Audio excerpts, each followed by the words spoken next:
Welcome to program views makers. मैं हूं आपके साथ शाइस्ता यूसुफ। नाजरीन, पाकिस्तान डेमोक्रेटिक मूवमेंट की 9 जमातों ने कराची में अवामी ताकत का मुजाहिरा किया है। अपोजिशन इत्तेहाद के इस जलसे में पीपल पार्टी और अवामी नेशनल पार्टी ने शिरकत नहीं की, लेकिन इस इज्तिमा में पीपल्स पार्टी से शिकवे जरूर हुए।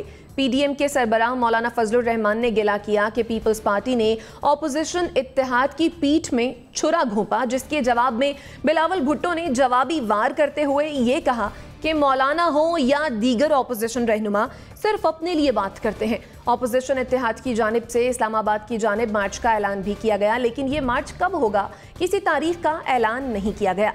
सवाल यह है कि क्या पीडीएम की बाकी जमातें पीपल्स पार्टी के किसी किस्म की कामयाब हुकूमत मुखालिफ तहरीक चला सकती हैं। मेहमानों का तारुफ मैं आपसे करवा देती हूँ। हमारे साथ मौजूद है नासिर बेग चुगताई साहब, अतर काज़मी साहब ने भी हमें ज्वाइन किया है, डॉक्टर नाजिर महमूद साहब हमारे साथ मौजूद हैं, मुजम्मिल सोहरवर्दी साहब भी हमारे साथ मौजूद हैं। इसके साथ साथ हमें ज्वाइन किया है जुनैरा अजहर साहिबा ने भी। आप तमाम मेहमानों के वक्त का बेहद शुक्रिया। एनबीसी आपकी जानिब आऊँगी। पीपल्स पार्टी के बगैर पीडीएम का जलसा, इस्लामाबाद की तरफ लॉन्ग मार्च का ऐलान, क्या अपोजिशन की ये जमातें हुकूमत के खिलाफ मुल्कगीर तहरीक चला सकती हैं? देखिए, मसला ख्वाहिश का है कि अगर ख्वाहिश है तो चला भी सकते हैं, लेकिन अगर आप माजी देखें और रिकॉर्ड चेक देखें तो जब पीडीएम मुत्तहिद थी तो उस वक्त बहुत टफ टाइम दिया था इन्होंने हुकूमत को। हुकूमत वाकई कहते हैं दादों तले पसीना आ गया था उसको और परेशान थी हुकूमत। लेकिन फिर पता नहीं क्या हुआ कि मौलाना ने अचानक ऐलान कर दिया कि जी पहले इस्तीफे फिर लॉन्ग मार्च। उसके बाद सब तितर बितर हो गया, सारे जो यकजहती थी वो ख़त्म हो गई और तकरीबन पीडीएम टूट गई। वो जिस पार्टी ने पीडीएम को होस्ट किया था फर्स्ट सेशन, वो नहीं रही, एएनपी नहीं रहे, बाकी जो अंदर हैं वो एक्टिव नहीं है। मौलाना फजलुर रहमान बहुत एक्टिव हैं। और ये जलसा जो हुआ है ये दरअसल 2 बार मौखिर हो चुका था, 2 बार मुलतवी हो चुका था ये, और फिर तीसरी बार मौलाना ने इसरार किया कि जलसा होना चाहिए, तो जलसा हुआ जैसा है वो आपने देख लिया। ये जलसा उस जलसे से बड़ा नहीं था जो पीडीएम ने पहले किया था। जो कराची वाला जलसा खासा बड़ा जलसा था, वो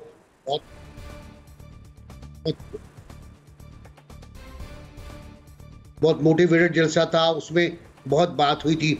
लेकिन अब मुझे ये लग रहा है कि कंट्राडिक्शन विद इन ग्रुप्स मौजूद है। कंट्राडिक्शन ये है कि एक तरफ तो आप बात कर रहे हैं 1 लाख आदमी, लाखों आदमी ले जाने की इस्लामाबाद, और फिर आप बात कर रहे हैं इंतखाबात को शफ़ाफ बनाने की, रिफॉर्म्स करने की। तो यकीनी तौर पर इंतखाबात को शफ़ाफ बनाने के लिए, गैर वाबस्ता बनाने के लिए और ऐसा बनाने के लिए जिसमें कोई धांधली ना हो, कुछ करना पड़ेगा। उसके लिए मुज़ाकरात करना पड़ेंगे आपको। आपने कहा ना मुफाहमत ना मुज़ाहमत, तो कोई एक रास्ता तो आपको लेना पड़ेगा बीच में। या तो आप बातचीत करेंगे, और बातचीत में मुज़ाहमत भी हो सकती है आपकी, आप मुखालफत भी कर सकते हैं, मुख्तलिफ तजावीज़ की मशीरों में मुखालफत कर सकते हैं, बात बनवा सकते हैं, तो उधर जाना चाहिए। और मेरा ख्याल ये है कि पीडीएम को अब ये सोचना चाहिए कि उसका जो रिपोर्ट कार्ड है वो क्या है।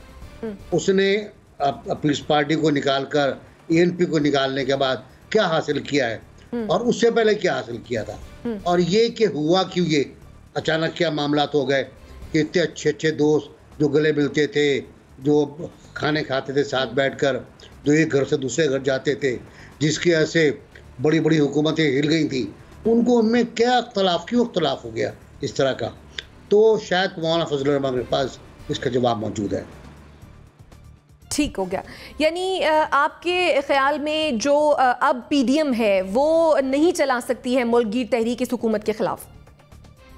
नहीं, मैं मुल्कगीर तहरीक तो खैर मुझे नहीं नजर आता। ठीक, मुझे ख्वाहिश भी नजर नहीं आती। ठीक, एक तो ख्वाहिश होती है ना, वो ख्वाहिश भी नहीं है। ठीक हो गया। ठीक है, अतर काज़मी साहब क्या कहेंगे? जैसा कि एनबीसी ने भी कहा कि वो जो एक ख्वाहिश है ना मुल्कगीर तहरीक चलाने की हुकूमत के खिलाफ, वो ख्वाहिश भी नजर नहीं आती है पीडीएम में। तो क्या पीडीएम टफ टाइम दे सकती है गवर्नमेंट को? देखिए, पीडीएम काफी अरसे से ये तहरीक चला रही है और किसी भी मौके के ऊपर उन्होंने वहां हुकूमत को इस हद तक थ्रेट नहीं किया, इस हद तक वो अंडर प्रेशर नहीं लाए कि जहां पे हुकूमत बहुत ज्यादा कोई बुखला गई हो। इसलिए कि जिस तरीके से पूरी इन्होंने तहरीक चलाई, पीपल्स पार्टी पीडीएम का हिस्सा थी, एएनपी पीडीएम का हिस्सा थी। इन्होंने तो दिसंबर में आर या पार कर देना था, इन्होंने तो सेनेट के इलेक्शंस में हिस्से ही नहीं लेना था, उससे पहले सब कुछ खत्म कर देना था। तो अभी जो पीडीएम है उसके अंदर पीपल्स पार्टी को भी शामिल किया जाए, उसमें एएनपी को भी दोबारा शामिल किया जाए, और भी जिसको इन्होंने शामिल करना है वो कर लें, फिर भी ये कुछ नहीं कर सकते। इसलिए कि कौम ने देखा उसकी वजह क्या है, उसकी वजह यही है जो एनपीसी साहब ने कहा कि एक तो ये सीरियस नहीं है, ये तहरीक चलाना नहीं चाहते। तहरीक चलाने के लिए एक मखसूस आपको माहौल बनाना पड़ता है, और वो माहौल की पहली शर्त ये है कि अवाम आपके साथ होंगे। आप इनके जलसे देख लें, क्या उसमें आपको लगता है कि अवाम का उस तरह जोशो खरोश है? मदरसे के बच्चों को ले आते हैं, कराची में जलसा हो तो इंटीरियर सिंध से लोग आ जाते हैं, लाहौर जिनका किला है वहां पे जलसा हो तो आधी जलसागाह खाली पड़ी होती है। तो इस सारे माहौल में आपको लगता है कि अवाम इनके पीछे चलेंगे? इनको बिल्कुल इदराक है इस चीज का कि अवाम हमारे साथ चलने के लिए तैयार नहीं, और अवाम क्यों तैयार नहीं है? इसलिए कि इशू वहां पे क्या है जी, ये इमरान खान खटपुतली है, इमरान खान सिलेक्टेड है, ये है वो है। आप अवाम की वहां पे क्या बात कर रहे हैं कि आपने कोई ऐसा इशू उठाया जो अवाम के साथ कनेक्ट कर सके? इमरान खान ने मुजाहिमत की सियासत इशू तो उठा रहे हैं ना, महंगाई की बात तो कर रहे हैं ना अतर साहब। महंगाई की वो जो बात करते हैं और वो जिस तरीके से करते हैं, वो आपको भी पता है कि अगर अवाम ये समझते हो कि ये हमारे लिए बात कर रहे हैं, फिर तो अवाम उनके पीछे आके खड़े हो जाएं। ये बात करते हैं, आज आके इनकी बात खत्म होती है अपने केसेस के ऊपर, हमारे ऊपर जो जुल्म हो गया, हमारे साथ ये हो गया। तो इसी वजह से जो है अवाम इनके साथ कनेक्ट नहीं कर पा रहे, और ये पीपल्स पार्टी इनके साथ भी शामिल हो तो फिर भी ये तहरीक नहीं चला सकते। ठीक हो गया। मुजम्मिल सौहरवर्दी साहब, जैसा कि अतर काज़मी साहब ये कह रहे हैं कि चाहे ये एएनपी को मिला लें, चाहे पाकिस्तान पीपल्स पार्टी को मिला लें, जितनी जमातें हैं सबको मिला लें, लेकिन फिर भी ये हुकूमत के खिलाफ कुछ नहीं कर सकता। आप क्या कहते हैं? देखें, एएनपी बलूचिस्तान में बाप पार्टी की इत्तेहादी थी, वो पीडीएम में भी शामिल थे और बलूचिस्तान हुकूमत में भी शामिल थे। तो ये काम विकेट के दोनों तरफ खेलने का एक हद तक ही चल सकता था। यहाँ उन्हें बलूचिस्तान हुकूमत में अपना साथ छोड़ना था या पीडीएम छोड़नी थी। काफ़ी अरसे से वो ये कहते रहे कि हम आएंगे। इसी तरह पीपल्स पार्टी भी अब सेनेट में बाप की इत्तेहादी है और 4 बाप के वोटों के साथ मिलकर उन्होंने अपना लीडर ऑफ द अपोजिशन बनाया, और वो भी विकेट के दोनों तरफ खेल रहे हैं। तो जो सियासी जमातें विकेट के दोनों तरफ खेल रही हों, वो दरअसल हुकूमत की बी टीम बन जाती हैं, क्योंकि कहीं ना कहीं हुकूमत से उन्होंने कोई ना कोई ताकत मुस्तार ली होती है या इक़्तिदार के ऐवानों में अपना थोड़ा बहुत शेयर लिया होता है। अगर पीपल्स पार्टी के लिए सेनेट में कायदे हिस्ब इख्तलाफ का ओहदा काफ़ी है इक़्तिदार में शेयर के लिए, तो उन्होंने उसको ठीक मानते हुए ले लिया। और अगर एएनपी के लिए बलूचिस्तान की हुकूमत में बाप के साथ इत्तेहादी होना काफ़ी है, तो उन्होंने वो ले लिया। अब जहाँ तक पीडीएम की बात है, जो पीडीएम की बाकी जमातें हैं वो अपोजिशन की जमातें हैं, वो कहीं भी इक़्तिदार में शरीक नहीं हैं। वो मैं उन्हें रियल अपोजिशन समझता हूँ, क्योंकि जो जमात किसी एक सूबे में भी हुकूमत की इत्तेहादी है, वो हुकूमत की इत्तेहादी है। ये कैसे हो सकता है? आप कह देंगे जी बलूचिस्तान में तो हम हुकूमत के इत्तेहादी हैं, लेकिन केपी में हम हुकूमत के ख़िलाफ़ हैं। तो ये एएनपी की मंतक भी किसी को समझ नहीं आ रही थी, और पीपल्स पार्टी की भी ये मंतक जो है वो समझ नहीं आ रही। अब जहाँ तक ये कहा गया कि ये अपोजिशन क्या हुकूमत को घर भेज सकती है, क्या हर अपोजिशन का यही मतमा नज़र होना चाहिए कि वो हुकूमत को घर भेज दे? क्या इसके अलावा इस मुल्क में अपोजिशन का कोई किरदार नहीं होना चाहिए?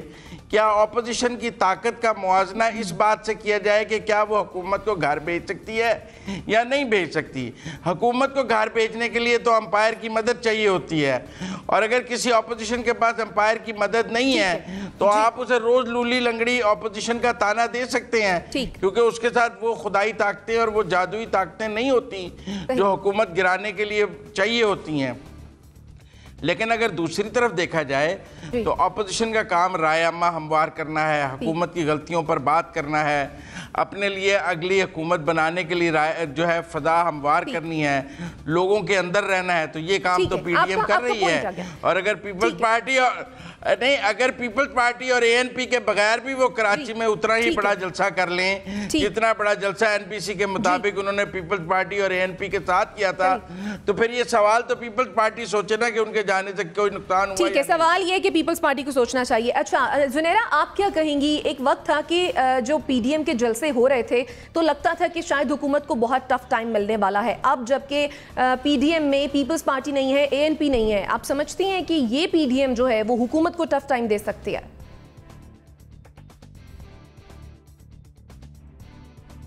टफ टाइम देने के लिए एक तो आपका कोई एक सेंट्रल ऑब्जेक्टिव होना चाहिए जो कि बहुत सॉलिड हो और डायरेक्टली कनेक्ट करता हो लोगों की प्रॉब्लम्स के साथ। ये लोग जेनेरिकली बात तो करते हैं, महंगाई की बात करते हैं एक्सक्यूज़ मी, इसके अलावा कि बहुत ज़्यादा तूफ़ान आ गया महंगाई का, आम आदमी की कमर टूट गई, लेकिन ये सारा रेट्रिक जो है ना ये रटा रटाया है। अगर अपोजिशन हमें इस चीज़ पे एहतजाज करते हुए कलेक्टिवली नज़र आती पीडीएम के बैनर के नीचे या उसके बगैर कि भाई आप क्यों नहीं बुला रहे पार्लियामेंट का इजलास, लेट सपोज अफ़गानिस्तान की पॉलिसी हमारे साथ डिस्कस करें, इस वक्त हमारी क्या पॉलिसी है ऑन रेफ्यूजीज़ हमारे साथ डिस्कस करें, कोई आप कमेटी ले लें, पार्लियामेंट्री कमेटी, कोई डिमांड नहीं करती कि हम चाहते हैं इस इशू पे बात करना, इसलिए कि वो भी बात नहीं करना चाहते। अगर गवर्नमेंट नहीं चाहती कि फंक्शनल रहे पार्लियामेंट और चीज़ें वहाँ से हो के आएँ तो अपोजिशन भी नहीं चाहती। रीज़न क्या है? सारे सेल्फ सेंटर्ड हैं, किसी को 1 सीट 2 सीट 5 सीट कुछ भी मिल जाता है वो उस पर खुश होकर बैठ जाते हैं। और उसके बाद ये बहुत बहुत मुश्किल काम है लोगों में जाना, सड़कों पे निकलना, एहतजाज करना, इसके लिए बड़ी मोटिवेशन चाहिए होती है। और अगर आपकी पर्सनल मोटिवेशन नहीं है तो आप जितनी मर्जी तहरीकें चला लें, बसेस भर के MQM की तरह जिस तरह वो जलसे करते थे, अगर वो वक्त आ गया है आप पे, मुस्लिम लीग नून पे भी, पीपल्स पार्टी पे भी, तो ये बहुत डिके है। अब इस डिके के साथ और इस डिक्लाइन के साथ हुकूमत को टफ टाइम इन लोगों ने कहाँ से देना है? दूसरा वही बात दोबारा से मैं कहूँगी कि इवन अगर ये पावर शो जिसे हम कहते हैं ऑप्टिक्स के लिए करके भी दिखा देते हैं तो कौन सी स्टडी है जो ये डिटर्मिन करेगी कि ये पावर शो ट्रांसपायर होगा इनटू एन इलेक्टोरल विक्ट्री या गवर्नमेंट के टफ टाइम के लिए? सो ये सारी सियासी तज्जिए ज़रूर हैं, मुझे इसमें कोई जान नज़र नहीं आती। ठीक है, डॉक्टर नाज़िर महमूद साहब क्या कहेंगे? कल का पीडीएम का जलसा हम सब नहीं देखा, आप समझते हैं कि जो अपोजिशन की ये जमातें हैं हुकूमत के खिलाफ मुल्कगीर तहरीक चला सकती हैं? नहीं, बिल्कुल नहीं चला सकती और चलाना चाहिए भी नहीं, ये वक्त नहीं है। पहले भी मैंने इसकी मुखालफत की और फिर मैं करूँगा। और जहाँ तक मौलाना फजलुर रहमान साहब का ताल्लुक़ है तो वो हबीब जालिब साहब कहा करते थे, बहुत मैंने सुनी है आपकी तकरीर मौलाना, मगर बदली नहीं अब तक मेरी तकदीर मौलाना। तो ये तकरीरें तो मौलाना करते रहते हैं, लेकिन पीडीएम के साथ कुछ बुनियादी मसाइल रहे हैं शुरू से। सबसे बड़ा मसला तो ये है कि ये एक हौच पौच बनाया गया। हौच पौच से मतलब ये कि सिर्फ इख्तिदार में आने के लिए या सिंगल पॉइंट एजेंडा के जो हुकूमत वक्त है उसके खिलाफ तहरीक चलानी है, तो ये मुख्तलिफ नज़रियात की, मुख्तलिफ उसूलों की सियासी जमातों का एक जगह सिर्फ हुकूमत को गिराने के लिए इकट्ठा हो जाना, ये तरीक़ा सही नहीं है, ये जमहूरी तरीक़ा नहीं है, ये सियासी तरीक़ा नहीं है। होना क्या चाहिए था? होना तो ये चाहिए था कि पीडीएम अगर बन भी गई थी तो उसमें ये फैसला करते कि किन पार्टियों को शामिल करना है, किन को नहीं करना। अगर पीपल्स पार्टी और नून लीग इसमें होती तो मौलाना का इसमें होने का कोई जवाब नहीं था। मौलाना को सिर्फ इसलिए शामिल किया गया कि वो चूँकि तकरीर अच्छी कर लेते हैं इसलिए उनको ले लिया गया।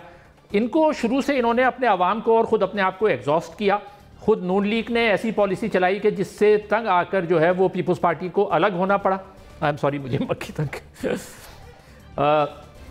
तो पीपल्स पार्टी को अलग होना पड़ा। और पीपल्स पार्टी को अलग करने में जो सबसे बड़ा हाथ था वो खुद नून लीग का था। देखें ये इस्तीफे देने की पॉलिसी जो इन्होंने चलाई, इस्तीफे किस लिए दी जाती है, क्यों दिए जाते हैं? और ये कहा गया कि सूबाई और कौमी असम्बली दोनों से इस्तीफे दें। पीपल्स पार्टी क्यों इस्तीफे देती? उनकी सिंध असम्बली में हुकूमत है और इस्तीफे देने के बाद तो ये तहरीक इंसाफ की हुकूमत नए इलेक्शन करा सकती थी और ये कुछ भी नहीं कर पाते, जैसे अभी कुछ नहीं कर पा रहे। तो ये नून लीग और मौलाना का मुतालबा गलत था, नंबर 1। नंबर 2, बार बार लॉन्ग मार्च की कॉल देना, ये तरीका गलत है। इस हुकूमत को काम करने देना चाहिए, जितने भी इसके मुखालिफ हम हों पीटीआई के, लेकिन इसके 2 साल बचे हैं, ये 2 साल काम करेगी। 2 साल के बाद आवाम के पास जाएं और फिर फैसला करें। हाँ, शफाफ इलेक्शन होने जरूरी है, जो होने चाहिए। ठीक। एनबीसी आपको कमेंट करना चाह रहे हैं? मैं इसमें कहना चाह रहा था कि अगर हुकूमत गिराने की बात थी, जैसा कि पहले तय हुआ था कि इस हुकूमत को गिराएंगे, तो वो आप चल रहे थे, अच्छा खासा चल रहे थे आप। अचानक क्या हुआ कि आपने मुतालबात शुरू कर दिए कि पार्लियामेंट से इस्तीफे दो, और उसके बाद आपने कह दिया कि हम बुज़दार को भी नहीं गिराएंगे और हम आगे भी नहीं जाएंगे। ऐसी क्या बात हुई थी कि बुज़दार से आपको मोहब्बत हो गई, अचानक बुज़दार के पीछे आप खड़े हो गए और बुज़दार मजबूत हो गया? तो वो हुकूमत भी बरकरार रही, अमलन आपने कुछ नहीं किया, अमलन कुछ नहीं किया। ज़बानी वक्फे से कहते हैं ना, वो छींटे पड़े, बारिश के छींटे पड़े, वो पढ़ते रहते हैं, अचानक गुस्सा आता है, बयान आ जाता है, अचानक गुस्सा आता है, तकड़ी हो जाती है, फिर वही तकड़ी हो जाती है। कंसिस्टेंसी नहीं है, हिकमत अमली में बड़ा तजाद नज़र आया है हम लोगों को गुज़िश्ता पीडीएम को टूटने के बाद। पीडीएम टूट चुकी है, पीडीएम मौजूद नहीं है। तो अब मेरा ख्याल ये है कि बैठे आराम करें, जैसा कि डॉक्टर साहब ने कहा है कि बिल्कुल 5 साल, हम तो ये शुरू से कह रहे हैं कि 5 साल मिलने चाहिए हुकूमत को, और ये 5 साल उनको मिले, 5 साल मुस्लिम लीग को मिले, 5 साल इनको मिले। पहले 2 पार्टियों में था म्यूजिकल चेयर, अब 3 में कर लें। ठीक हो गया, यानी आराम करना चाहिए अभी पीडीएम को। जुनैरा, आपके कमेंट की जानिब आऊंगी, लेकिन मुझे भी ब्रेक लेनी है। ब्रेक से बाद फिर इस टॉपिक को कंटिन्यू करते हैं।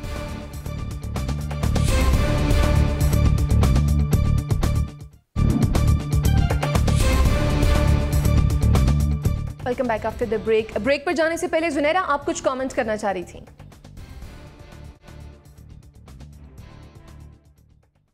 मैं शहबाज शरीफ का जो कमेंट है कि ना मुज़ाहमत ना मुफाहमत, इंतखाबात शफाफ होने चाहिए, मैं उसके बारे में कुछ एनालिसिस चाह रही थी। मेरे सीनियर्स भी बैठे हुए हैं यहाँ पे।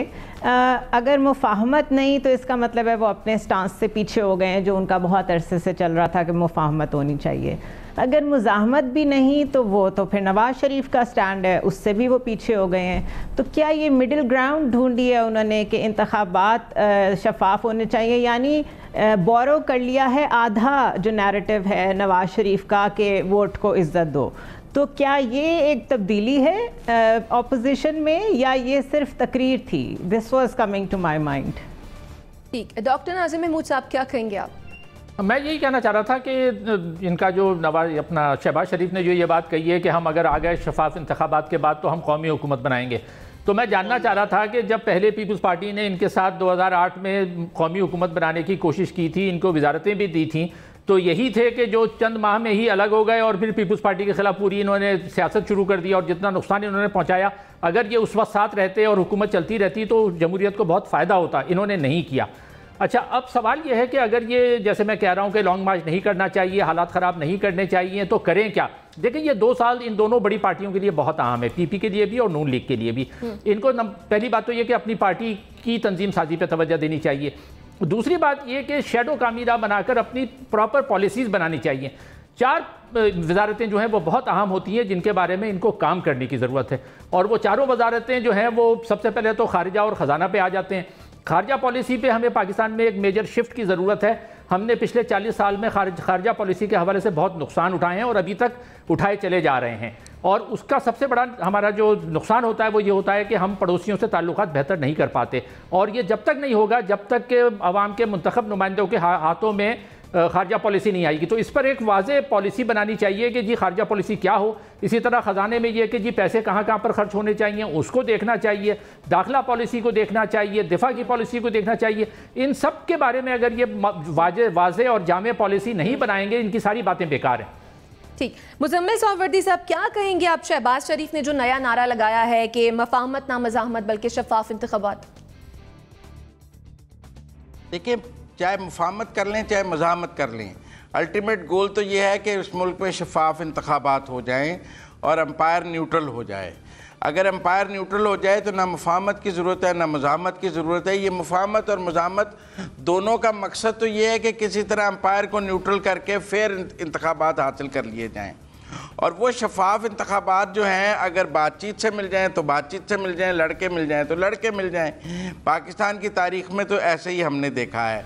अगर आरटीएस ना बैठे और वो काम करता रहे तो शफाफ इंतखाबात हैं। अब अगर ईवीएम ने भी कहीं जाकर कोई वही काम करना है जो आरटीएस ने करना है, तो फिर पहला मकसद तो शफाफ इंतखाबात ही होना चाहिए, और उससे भागने की ज़रूरत भी नहीं है। अब कुछ लोगों का ख्याल है कि जब तक आप मुज़ाहमत नहीं करेंगे शफाफ इंतखाबात इस मुल्क में मुमकिन नहीं है। कुछ का ख्याल है कि बातचीत से आप उनको मना लें कि वो शफाफ इंतखाबात करवाने पर राज़ी हो जाएँ। तो दोनों का मकसद तो एक ही है कि किसी न किसी तरह बात शफाफ इंतखाबात तक पहुँच जाए, कि इस मुल्क में लोगों को अपनी मर्ज़ी से हुकूमत बनाने का अख्तियार मिल जाए, कोई बंदूक के ज़ोर पे और कोई आरटीएस के ज़ोर पर हुकूमत ना आए। बाकी जो डॉक्टर साहब ने एक बात की, मैं उसमें कहना चाहता था कि मौलाना फजलुर रहमान साहब इस मुल्क में इस वक्त बड़े ऑपोजिशन लीडर के तौर पर उतरे हैं, उनके पास स्ट्रीट पावर भी है और उन्होंने अपनी स्ट्रीट पावर को बार बार दिखाया भी है। और जहाँ तक पीडीएम की नाकामियों की और कामयाबियों की बात है तो मैं समझता हूँ पीपल्स पार्टी को पीडीएम छोड़ के ज़्यादा नुकसान है। बाकी जमातें तो अगर कोई एहतजाजी सियासत करना भी चाहें तो वो पीपल्स पार्टी के बगैर की जा सकती है, क्योंकि पीपल्स पार्टी की अब अवामी ताकत पंजाब और केपी में ऐसी नहीं है कि कहीं इस्लामाबाद जाने के लिए उनकी ज़रूरत पड़े। ठीक है नाजिर साहब, अतर साहब का कमेंट लेके आपकी जानिब आती हूँ। अतर साहब, क्या कहेंगे आप शहबाज शरीफ के नए नारे के बारे में? देखिए, ये कोई नया नारा नहीं है। अभी जो सेनेट के इलेक्शंस गुजरे ना, उन इलेक्शंस में भी इन्होंने पंजाब असेंबली के अंदर सेनेटर्स के ऊपर वहां पे इन्होंने मिलकर काम किया और अपने अपने सेनेटर्स बिला मुकाबला मुंतखब करवाएं। तो पहली बात तो ये बिल्कुल क्लियर है। दूसरी बात ये है कि ये जो मुफाहमत या मुजाहिमत की बात करते हैं, ये कितनी सारी इन्होंने मुजाहिमत की है। मसलसल ये GHQ में मैसेजेस भेजते रहे, यहाँ तक कि फौज को सामने आके कहना पड़ा कि हमारा इस मामले से कोई ताल्लुक नहीं है, आप अपने मसाइल सियासी तौर के ऊपर हल करें। इन प्रॉब्लम वो है जो अभी यहां पे मुजम्मल साहब ने कही, ये वो चीज है जिसकी वजह से ये लोग मसलसल शिकस्त का शिकार हैं। ये समझते हैं कि हमें अगर इक्तदार में कोई लेके आता था, वही शख्स अब हमें इक्तदार में लेके आएगा। इनको अब समझने की जरूरत यह है कि ज़ियाउल हक का दौर खत्म हो गया, अयूब खान का दौर खत्म हो गया। आप अवाम के ऊपर एतबार करें और मुजम्मल साहब जैसे जो हमारे दोस्त हैं वो भी अब इनको ये मशवरा दें कि वहां से अब आपको इक्तदार नहीं मिलना, आपको इक्तदार अवाम के वोटों से मिलना है। तो ये जो माइंड सेट बना लिया गया है ना कि वो बंदूक वाले हमें लेके देंगे, इसलिए कि माजी में भी वो हमें लेके देते थे, अब ऐसा नहीं होगा। अब आपको अपनी मेहनत के ऊपर मैदान में लड़ना पड़ेगा। तो ये चीज समझने की है, जब तक उनको ये चीज समझ नहीं आएगी, उनकी कोई भी जिस तरह कह सकते हैं कि कोई भी चीज काम नहीं आनी उनके। ठीक, डॉक्टर नाजिर साहब जी, वो अभी जो बात कही गई ना कि वो मुज़म्मिल साहब ने कही कि मौलाना फजलुर रहमान एक बड़े लीडर हैं। जी, होंगे बड़े लीडर, इसमें कोई शक नहीं है, बड़े लीडर रहे हैं। लेकिन मसला ये है कि देखें, हमें जल्द या बदेर ये फैसला करना होगा कि मज़हब और सियासत दो अलग अलग चीज़ें हैं। मुझे बुनियादी एतराज़ ये होता है कि जब इन दोनों चीज़ों को मिक्स किया जाता है तो उसके माशरे पर और समाज पर अच्छे असरात नहीं होते। इसलिए जहाँ भी देखें, जितनी तरक्की याफ्ता डेमोक्रेसीज़ हैं, जमहूरियतें हैं, वहाँ पर स्टेट जो यूरोप ने जो है 300-400 साल पहले सीख ली बात कि चर्च और स्टेट को अलग होना है, यानी मज़हब और सियासत को अलग होना है, जब तक हम इस नतीजे पे नहीं पहुँचेंगे हमारे मसले हल नहीं होंगे। पहली बात। दूसरी बात यह है कि जो भी जमातें, मैं सिर्फ मौलाना की बात नहीं कर रहा हूँ, जो भी मजहबी जमातें मज़हब को सियासत के मकासद के लिए इस्तेमाल करती हैं वो गलत होता है। तो चाहे वो जमात इस्लामी हो, तहरीक लब्बैक हो, जो भी हो। तो ये बुनियादी मेरा एतराज़ जो है वो सिर्फ फजलुर रहमान पे नहीं है, तमाम उन ताकतों पर है जो इन दोनों चीज़ों को मिक्स करती हैं, जिसके समाज पे बुरे असरात पड़ते हैं। ठीक हो गया। NBC, आप क्या कहेंगे? क्योंकि अक्सर हम देखते थे कि शहबाज शरीफ के बारे में ये कहा जाता है कि वो मुफाहमत की सियासत पे अमल करते हैं, जबकि नवाज शरीफ और मरियम नवाज जो है वो मज़ाहमत की सियासत करते हैं। लेकिन अभी शहबाज शरीफ ने एक नया नारा लगा दिया कि ना मुफाहमत ना मज़ाहमत बल्कि शफाफ इंतखाबात। नहीं, मेरा ख्याल है बेमानी नारा है ये बिल्कुल। शहबाज शरीफ आज भी, मेरी आज तक की इत्तला है कि मुफाहमत की पॉलिटिक्स पे उनका जो फलसफा है वो मुफाहमत ही है, मुस्तकिल मुफाहमत है। पीपल्स पार्टी से मुफाहमत भी है। कल जब उनको बहुत कुरेदा गया, बार बार मुस्तैल किया गया, तब भी उन्होंने पीपल्स पार्टी के खिलाफ एक लफ्ज़ नहीं कहा। मौलाना कह गए कि पीछे छुरा मारा हमारे, और फ़ौरन कह गए कि हम कोई मुहाज नहीं खोलना है, लेकिन मुहाज खोला गया। एक साहब ने तकरीर की पीपल्स पार्टी के खिलाफ, सिंध गवर्नमेंट के खिलाफ तकरीर की, वो सुनी नहीं गई ज़्यादा, तो ये अलग बात है। लेकिन ये कि मुहाज खोला गया छुरा घोंपने के बावजूद भी, क्या मुहाज नहीं खोलेंगे? और शहबाज शरीफ साहब ने कोई ऐसी बात नहीं की। जब उनसे कहा गया क्या पीपल्स पार्टी को शामिल लेंगे आप, तो उन्होंने बड़ा मज़े का जवाब दिया कि जैसा आप कहेंगे हम कर लेंगे, गाड़ी में बैठ के चले गए। मेरा ख्याल है शहबाज शरीफ आज भी मुफाहमत पे कायम है। और असल बात वही है कि आम इंतखाबात इस तरह कैसे हों कि जो मशीनें वो ना बैठ जाएं, काउंटिंग सिस्टम ना बैठ जाए, प्रिजाइडिंग ऑफिसर बेल्ट पर लेकर ना भाग जाए, धुंध ना आ जाए, आंधी ना आ जाए, तूफान ना आ जाए। ऐसा कैसे, किस तरह मुमकिन होगा? जो अभी तक ब्रीफिंग आ रही है उससे इलेक्शन कमीशन तक मुतमईन नहीं है। उनका काम तो बहुत अच्छा हुआ है मशीन का, लेकिन हम देखते हैं क्या चीज़ ये। फिर वो कहते हैं कि ये इंटरनेट से मुंसलिक नहीं होगा, फिर वो कहते हैं कि शनाख्ती कार्ड की तस्दीक हो जाएगी। बहुत से कंट्राडिक्शंस हैं। अब मुझे लगता ये है कि मुजम्मिल सही कह रहे हैं कि अगर यही सिस्टम लाना है आपको तो पहले तो स्टेट ऑफ आर्ट सिस्टम था हमारे पास काउंटिंग का, जो बैठ गया था सरे शाम, और उसके बाद बैठे ही रहा वो इंतखाबात के आखिर तक, फिर मैनुअल काम होता रहा, जो भी काम हुआ। पिछले इंतखाबात में भी अवाम ने मुख्तलिफ पार्टियों को वोट दिया था और मुख्तलिफ पार्टियों को जमा करके हुकूमत कायम की गई थी। ये भी कौमी हुकूमत एक तरह की, ये भी एक मखलूत हुकूमत है एक तरह की। आने वाले इंतखाबात की बात हो रही है तो शहबाज शरीफ भी कह रहे हैं कि कौमी हुकूमत बनाऊंगा, और वो डॉक्टर साहब की बात सही है कि अगर बनानी थी तो उस वक्त क्यों उसको तोड़ा था। डॉक्टर साहब की बाकी जो बातें हैं, मजहबी और दीन अलग और सियासत अलग, पार्लियामेंट अलग, अब हम ख्याल और ख्वाब में रहते हैं, बचपन से सुनते आ रहे हैं, अब तक पूरा हुआ नहीं और मुझे नहीं लगता कि आने वाले वक्त में पूरा होगा। ठीक हो गया। मुज़म्मिल साहब कोई कमेंट कीजिएगा, इसके बाद मुझे ब्रेक की जाने बढ़ना है। पर डॉक्टर साहब भी आधी बात करते हैं ना। डॉक्टर साहब ये नहीं बताते कि आसिफ जरदारी साहब ने पंजाब में गवर्नर राज लगा दिया था और एक मुंतखब हुकूमत को ख़त्म कर दिया था, और डॉक्टर साहब ये भी नहीं बताते कि ये जुदा हो दीन से सियासत तो पीछे रह जाती है चंगेजी। नहीं, अब ये उल्टा हो गया है कि अगर जुड़ जाए तो चंगेजी आ जाती है, अब जुड़े तो चंगेजी आती है। ठीक है ना। तो वो इकबाल का वो मिसरा भी भूल जाते हैं। और दूसरा, जब वो पीपल्स पार्टी का मुकदमा लड़ रहे होते हैं तो ये नहीं बताते कि जो पंजाब की हुकूमत पर गवर्नर राज लगाया गया था और सलमान तासीर को गवर्नर के मुंतखब हुकूमत ख़त्म की गई थी, इन्हें वजारतें छोड़ना याद रह जाता है, गवर्नर राज लगाना याद नहीं रहता। पर वक्त नहीं है, वरना मैं आपका जवाब देता, वक्त नहीं है। लंबा हो गया। ठीक है, ठीक है। यानी कमोबेश सभी का मानना यह है कि मौजूदा पीडीएम जो है इसके बस की बात नहीं है कि हुकूमत को टफ टाइम दे सके। नाज़रीन, ब्रेक की जाने बढ़ते हैं, ब्रेक से वापस आएंगे और फिर अगले सेगमेंट की जाने बढ़ेंगे।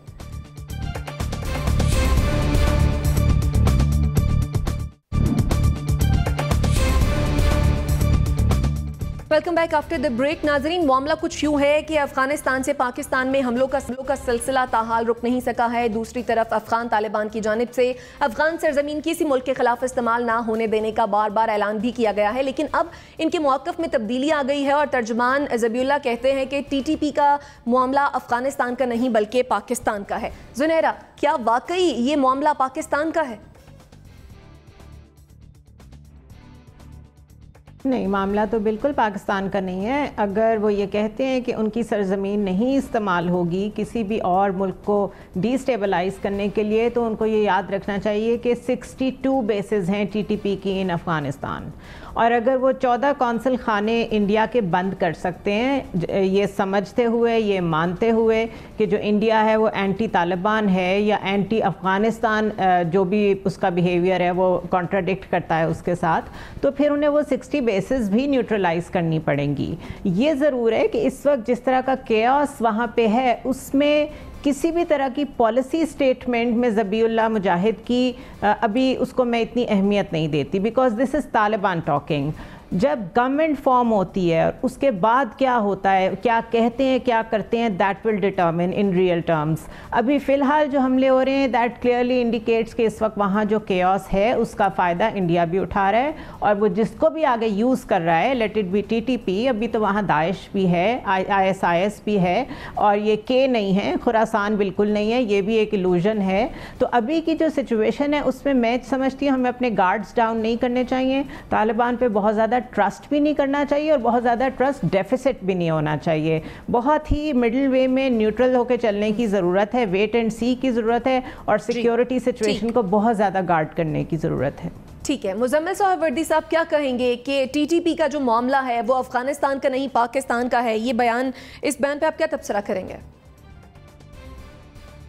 नहीं, मैं समझता हूँ कि ये उम्मीद रखना कि तालिबान जो हैं वो TTP के ख़िलाफ़ कोई अफ़गानिस्तान के अंदर बड़ा एक्शन करेंगे, मुझे इसकी तवक्को नहीं है, क्योंकि उनके दरमियान एक हम आहंगी मौजूद है, मजहबी हवाले से भी, सोच के हवाले से भी। अब ये कि वो वहाँ से पाकिस्तान पर वो कहेंगे कि जी हमने इनको मना कर दिया है, पाकिस्तान ने फेंस लगा ली है, इस तरह की जब वो गवर्नमेंट में आ भी जाएंगे तो बहुत सी तौजीहात पेश करेंगे, क्योंकि अगर उन्होंने रोकना होता है तो वो इस वक्त भी उनकी कोई रेट इतनी कमज़ोर नहीं है कि वो रोक ना सकें। जो काम उन्होंने रोकने हैं वो रोक रहे हैं, और जो नहीं रोक रहे वो नहीं रोक रहे हैं। तो इसलिए मैं समझता हूँ कि TTP के हवाले से तालिबान की एक लीनियंट सी पॉलिसी रहेगी, जो माजी में भी रही है, और जो जिन इलाकों में TTP पहले रही है वो किसी न किसी तरह तालिबान के ज़ेर असर ही रहे हैं पिछले 20 साल में। काबुल निकाल के जो पाकिस्तान की सरहद के करीब पश्तून इलाका है वो काफ़ी तालिबान के ज़ेर असर रहा है। अब ये लोग कोई फ़ज़ा से तो एकदम नाज़िल नहीं हुए कि आके इन्होंने इक़्तिदार संभाल लिया है या 75,000 की फ़ौज बना ली है। ये इन इलाकों में पहले से मौजूद थे, ये इलाके इनके ज़ेर असर थे। सब जानते हैं कि काबुल से 100 किलोमीटर दूर तालिबान की चेक पोस्ट भी हुआ करती थी, एक खामोश अंडरस्टैंडिंग थी। मुझे लगता है कि ये कोई गवर्नमेंट बनने के बाद भी उनकी पॉलिसी में कोई तब्दीली नहीं आएगी और एक टीटीपी के लिए जो शेल्टर है वहाँ पे वो एग्जिस्ट करता रहेगा।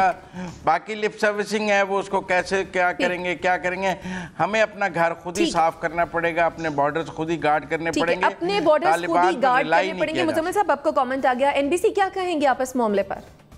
नहीं, मेरा ख्याल है बिल्कुल सही कहा मुजम्मिल ने कि सॉफ्ट कॉर्नर है एक, और क्योंकि जब आप जेलें खोलते हो तो आप देखते हो किसको रिहा कर रहे हो आप, तो ज़्यादा से ज़्यादा टीटीपी के लोग रिहा हुए हैं। मुल्ला फ़कीर मोहम्मद को रिहा किया गया है जो बहुत एक्सट्रीमिस्ट आप बंदे हैं, और साथ ही साथ आपने ये भी कह दिया है कि भाई पाकिस्तान का आपस का मामला है, वहाँ के उलमा तय करें क्या करना है।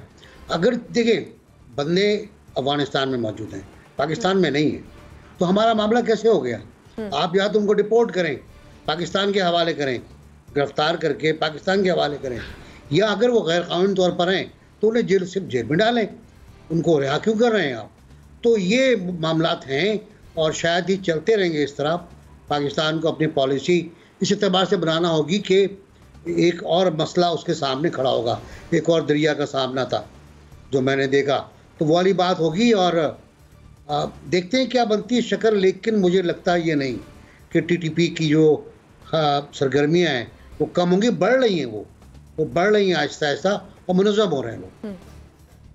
ठीक है, डॉक्टर नाज़िर महमूद साहब क्या कहेंगे आप? जी, ये मेरे ख्याल में बड़ा ख़तरनाक स्टेटमेंट है पाकिस्तान के लिए। इसका मतलब ये है कि तालिबान पीछे हट रहे हैं और वो जो हमें तवक्का थी कि वो टीटीपी के बारे में बहुत वाज़ेह पॉलिसी अपनाएंगे, उन्होंने फिर गोलमोल पॉलिसी अपना ली है। और ये याद रखनी चाहिए हमें बात कि तालिबान चाहे वहाँ के हों या यहाँ के हों, ये असल में बुनियादी तौर पर जिहादी ग्रुप हैं, और जिहादी ग्रुप का अगर अफगानिस्तान पर कब्जा हो चुका है तो वो लामहला अब नहीं तो बाद में चाहेंगे कि वो जिहादी नैरेटिव आगे चले, जिसका पाकिस्तान को नुकसान होगा। और पाकिस्तान को जुनैरा में बिल्कुल ठीक कहा कि बहुत मोहतात चलने की ज़रूरत है। अब ये सूरत हाल है कि हम मोहतात बिल्कुल नहीं है। हमारे तमाम वज़रा, हत्ता कि आज जो है वो अमेरिका में जो पाकिस्तान के सफ़ीर हैं वो वहाँ पर तालिबान की वकालत कर रहे हैं और कह रहे हैं कि जी तालिबान के बारे में दुनिया को अपना रवैया बदलना चाहिए। शेख रशीद साहब भी यही कह रहे हैं, मुईद यूसुफ यही कह रहे हैं। भाई अगर पाकिस्तान में कल खुदा ना खास्ता हमले होते हैं, हम किस मुंह से दुनिया के पास जाकर कहेंगे कि ये तालिबान ने हमारे साथ ये किया है? दुनिया तो कहेगी कि जी आपने खुद किया है, आप खुद भुगतें। तो हमें ये सोचना चाहिए कि ये हम इस तरह से दुनिया में वकालत तालिबान की ना करें, खामोश रहें। अगर कुछ ओपनली नहीं कह सकते तो खामोशी इख्तियार करनी चाहिए। देखें हालात किस तरह से अनफोल्ड होते हैं, तालिबान के रवैये को देखें और फिर बात करें। ठीक है, अतर काज़मी साहब क्या कहेंगे आप? देखें, टीटीपी कोई तालिबान के दौर में तो वहां पे गई नहीं, तालिबान की तो अभी वहां पे हुकूमत ही नहीं आई। टीटीपी को किसने पाला, किसने नर्चर किया, किसकी हुकूमत थी वहां पे, कितने ममालिक की फौज थी वहां पे? तो तालिबान को हम डिस्कस क्यों कर रहे हैं? टीटीपी को वहां पे जगह किसने फराम की? क्या हमें नहीं पता? वो हुकूमत जो हमारे बहुत सारे दोस्तों के लिए मोतबर हुकूमत थी अफगानिस्तान की, उसने टीटीपी को नर्चर किया। मसला ये है कि अपने हम नजरिए को सामने रखते हुए हमने टारगेट करना है एक मखसूस लोगों को, और जहां पे भी करना है। तो इस वजह से आप तालिबान जो आए तो हमें टीटीपी याद आ गई। भाई तालिबान की पहले हुकूमत तो बनने दो ना। प्रॉब्लम यह है कि पाकिस्तान के अंदर कोई आलम दीन अगर कारोबार भी शुरू करे तो हम उसके ऊपर तनकीद शुरू कर देते हैं। वहां पे अभी तालिबान की हुकूमत आई नहीं है तो हमने तालिबान को डिस्कस करना शुरू कर दिया। डिस्कस ये करना चाहिए जो 20 साल से वहां पे अमेरिका और इत्तेहादी अफवाज बैठी हुई थी, वहां पे CIA बैठी हुई थी, उन्होंने वहां पे टीटीपी को घुसने क्यों दिया? उन्होंने टीटीपी को वहां पे पनाहगाह क्यों दी? तो मसला असल तो प्रॉब्लम उनकी है। तालिबान की अगर हुकूमत बनेगी तो हम तालिबान से भी बात कर लेंगे। ये वो सोच है कि जी बारिश शख्स को देख के प्रॉब्लम हो जाती है, वो जी जो ही तालिबान आए हैं उनसे प्रॉब्लम होगी थी। तालिबान की हुकूमत तो बनने दें। टीटीपी वाकई हमारा मसला है, वो यहां से भाग के गए थे, लेकिन ये मसला हमारे लिए अशरफ गनी और उनके साथियों ने बनाया था। तालिबान ने ये मसला नहीं बनाया हमारे लिए। ठीक है, आपके ख्याल में तालिबान ने ये मसला नहीं बनाया हमारे लिए। जुनैरा माजरत चाहूंगी, वक्त की कमी के सबब आपका कमेंट नहीं ले पाऊंगी। नाज़रीन, इसी के साथ मुझे और मेरे मेहमानों को इजाजत। अल्लाह ने के बाद।